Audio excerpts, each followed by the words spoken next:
Corbet. I'm a professional painter, sculptor, forensic artist, I think. I guess maybe sculptor first would be the most important aspect of who I am, what I do.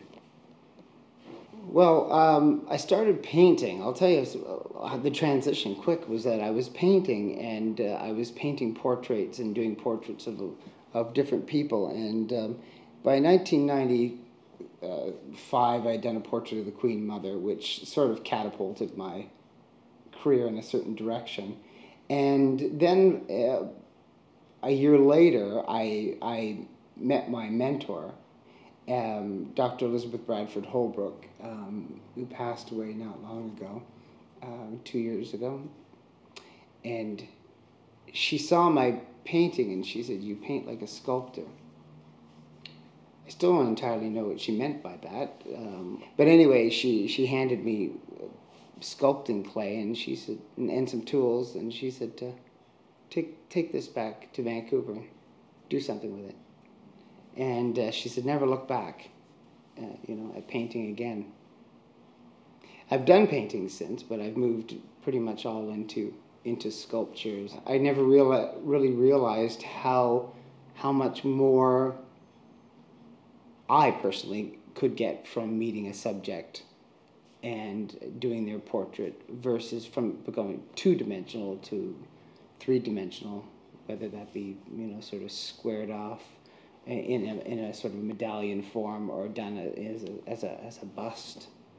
And then of course that moved not long into doing forensic work, which is, was really interesting. That stuff is like wildly interesting to me. Putting a face back to somebody who'd been long forgotten. What a great thing. Well, looking at somebody's face and determining what makes a person, what lies behind it, I think is the important thing. It's not always just the physical, sort of the immediate physical appearance or attributes of a person's face or their countenance that's going to fully determine who they are as an individual, but there's so much inside. And of course, society will almost always judge as an individual based on their looks and what have you, based on what's on the exterior.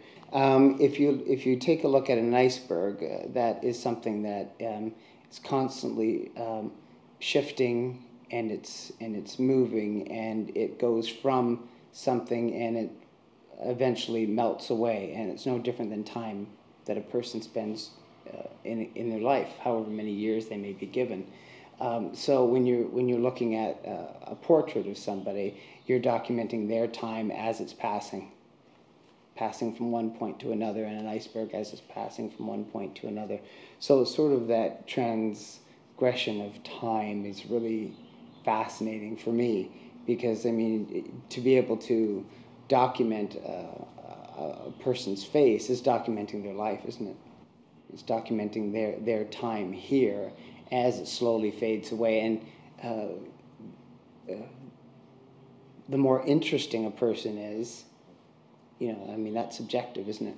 But the more interesting they are, and their contributions is what fascinates me more than anything.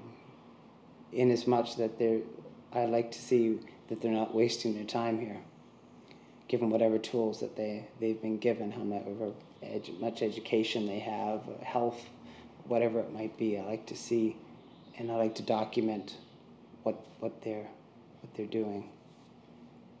But the role of a portrait artist, not necessarily a forensic artist in the sense of putting together scientifically a face, but in the role of an artist in general is to document an individual, living or dead, and document sort of their psychological state, their condition, and sort of what they've gone through.